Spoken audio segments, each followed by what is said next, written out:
Hi, welcome. I'm excited to be here today. I just want to take a poll in the room. There's a number of brilliant women here, but how many of you have ever felt like you've had to hide your accomplishments to avoid making someone uncomfortable? I figured. It's something that many of us have encountered over and over in the past. And yet, in order to really present ourselves fully and present our accomplishments and what we are capable of doing, we have to find a way to move past that reluctance to share our accomplishments. And so today I want to share a little strategy that you can use as you embark on how can you authentically present your best self. So I want to share with you a story. For years after I graduated from college, I never shared where I went to school unless explicitly asked. It was one of those things that I just wouldn't mention in conversations. And it's interesting because as I've been reflecting on that,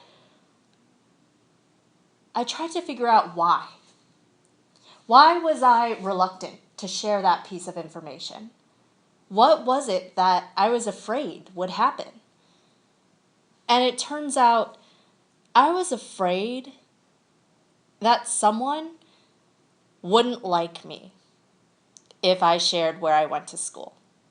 That's really what it came down to. I was afraid that if I shared where I went to school, someone would either think that I was bragging or they would think that I was, dropping names or basically that they wouldn't like me.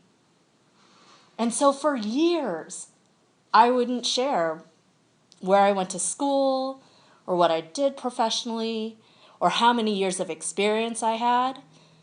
And it wasn't until a while ago when I was at a conference. It was about the lean startup principles, and there was a hands-on workshop. And I was talking to the woman next to me, and I found out that she had graduated from Haas, and I was like, oh, that's great. Me too. And she said, oh, from undergrad? And I said, no, I got my MBA. Graduated about a few years ago, actually.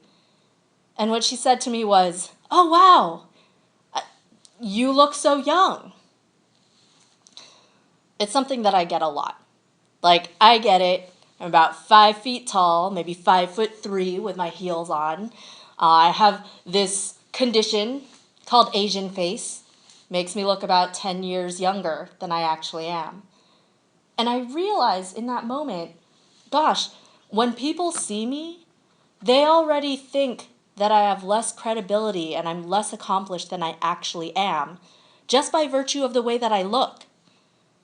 And so when going into conversations, or especially in a professional environment or when networking, I need to say something to establish that credibility.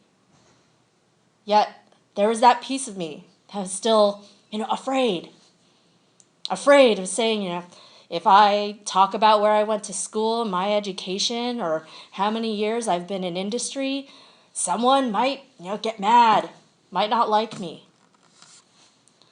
And so I had this realization while I was at this lean startup workshop. And they were talking about the feedback loop.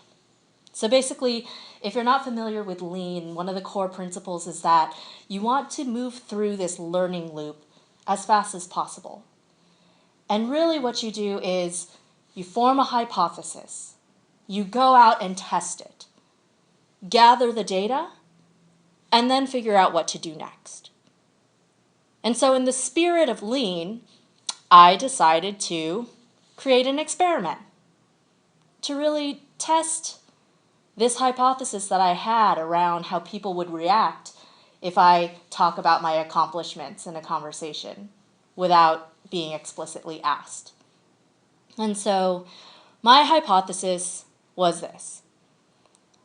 Being that my assumption before that kept me from ever talking about my accomplishments was that 8 out of 10 people would be turned off My hypothesis in this experiment was going to be that fewer than 8 out of 10 people would be turned off if I were to mention my education or my work experience in a conversation. And luckily, I had a great opportunity to do this experiment. The next weekend, I was going to a conference for women in tech. And having been outside of the tech sector for quite a while, I crafted this introduction that I would use to test with people. And so whenever anyone asked me, "So, what brings you here to this conference?"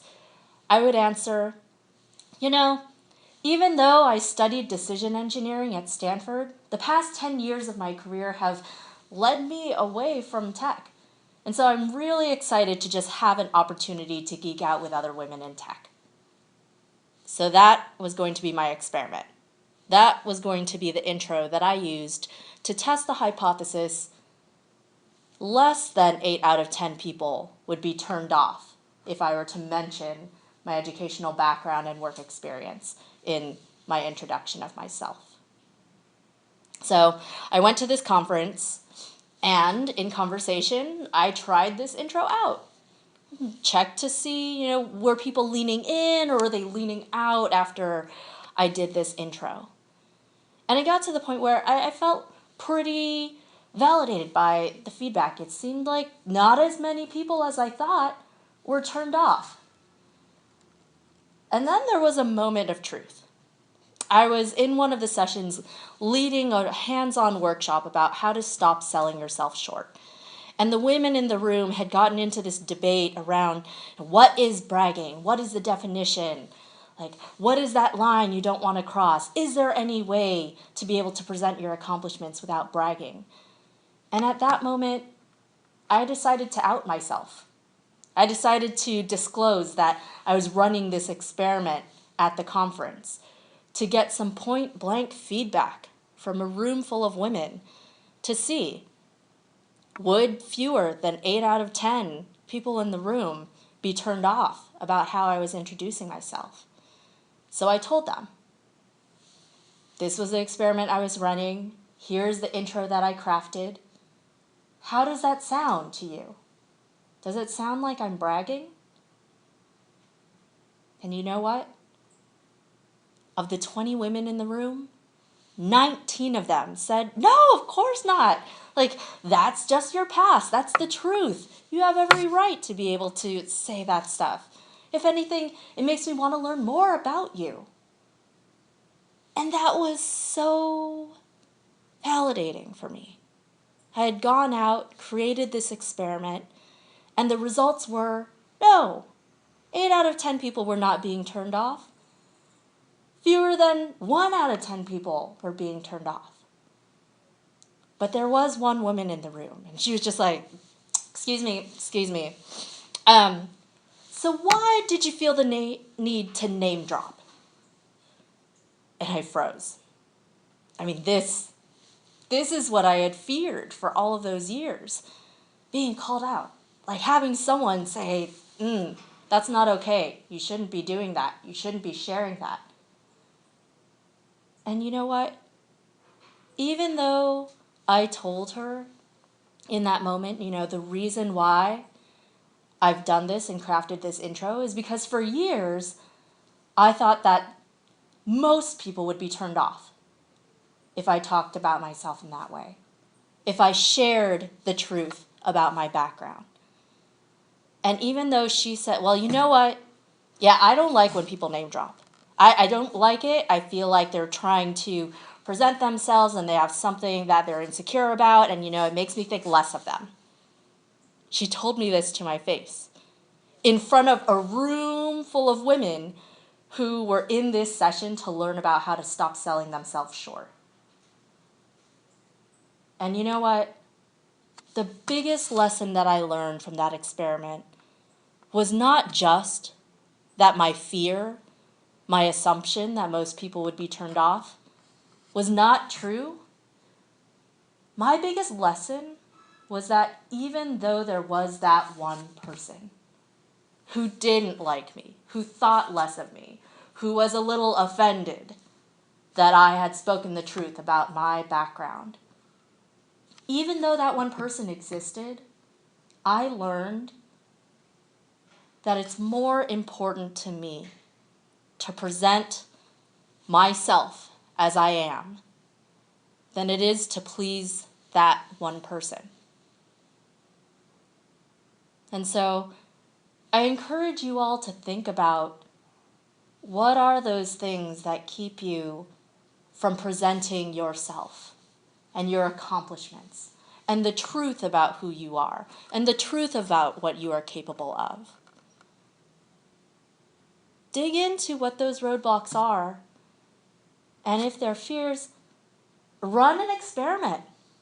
See how true that underlying assumption is.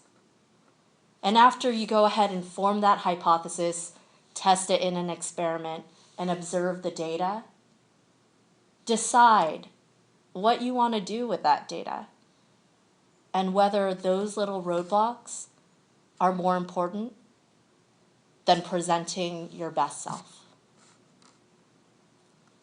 Thank you.